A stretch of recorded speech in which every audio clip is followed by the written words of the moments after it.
बुरा बनना सिर्फ 2 मिनट की भी नहीं, 1 मिनट की बात है बुरा बनने के लिए, पर्याप्त है 1 मिनट। और अच्छा बनने के लिए एक जीवन कम पड़ जाता है, पूरा जीवन कम पड़ जाता है। इसीलिए बुज़दिल, कायर, कमजोर लोग बुरे बनते हैं, क्योंकि उनमें सामर्थ्य नहीं है अच्छा बनने की, उनमें वो शक्ति, वो पावर नहीं है कि हम अच्छा बन सकें। अब देखो अधिकांश दुनिया में बुराई करने वाले लोग मिलेंगे आपको, क्योंकि आसान है, इजी है। किसी से द्वेष, दंभ, ये सब का रखना, ईर्ष्या रखना आसान है, उसे कहना बहुत आसान है। लेकिन किसी की प्रशंसा करना, उसके लिए दिल बड़ा चाहिए, उसके लिए हृदय बड़ा चाहिए।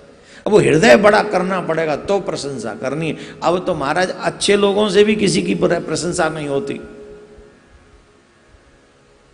बड़ी बड़ी जगह पर बैठकर बुराई आसानी से कर लेते हैं हम लोग, लेकिन प्रशंसा, किसी की वंदना, किसी की प्रति श्रद्धा बहुत मुश्किल हो गया है, बड़ा मुश्किल होता जा रहा है।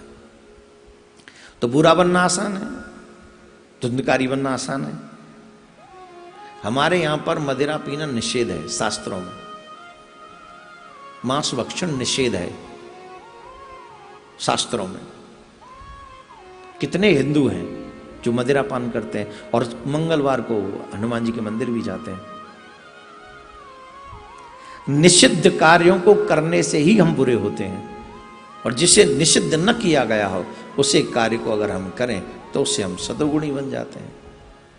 तो धुंधकारी को बुरा हम क्यों मानते हैं? कि वो निषिद्ध कार्य करता था, मदिरा पान करता था, पराई स्त्रियों के साथ में गमन करता था, निषिद्ध है ये कार्य। जुआ, क्या नाम है, दूसरी जो होती हैं पैसा लेके अपना समय देने वाली देवियां, उनके साथ में रहा और सारा धन लुटा दिया।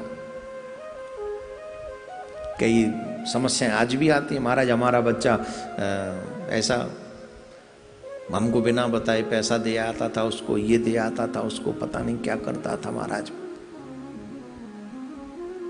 तो ये निषिद्ध कार्य है, इस निषिद्ध कार्य को हमको नहीं कर। अपने बच्चों को बचपन से जब संस्कार देते हैं ना साहब, जब वो रामायण पढ़ लेगा ना तो उसे पहले ही पता चल जाएगा क्या करने योग्य बात है और क्या करने योग्य नहीं है। अब बहुत पूर्व जन्म के पापों से ही प्रेरित होके आया हो फिर तो बात ही अलग है, फिर तो रामायण क्या पूरी गीता घोट के पिला दो तो भी कुछ नहीं होना। पूर्व जन्मों के पाप ही उसके इतने, उससे वो जीवन जिया ही नहीं जाएगा। वो पैदा ही हुआ है बुराई के लिए, फिर तो कुछ कोई कर ही नहीं सकता। लेकिन अगर वो थोड़ा भी अच्छाई लेकर पैदा हुआ है तो आप उसे जब गीता का पाठ पढ़ाएंगे या रामायण पढ़ाएंगे, अब गीता के श्लोक लोग शौक के लिए याद करने लग गए। जैसे स्कूल वगैरह में गीता के श्लोक सिर्फ स्टाइल के शौक के लिए सुना देते, ये सुना दे। अब वो बात अलग है, हम कई कहते हैं हमारे बच्चे को श्लोक आते हैं, अच्छी बात है, उसका अर्थ भी आना चाहिए, उसका मीनिंग आना चाहिए। जब उसको मीनिंग समझ में आ जाएगा कि इसका मतलब क्या है, तब उसे पता चलेगा कि मामला क्या है, और वो अच्छा है। मीनिंग चाहे कम ज्ञान हो लेकिन वो मीनिंगफुल हो, उसकी मीनिंग समझ में आनी चाहिए हमारे। तो गोकर्ण धुंधकारी की कथा ऐसी है। अंततोगत्वा भागवत ने ही धुंधकारी जैसी बुरी आत्मा का कल्याण किया।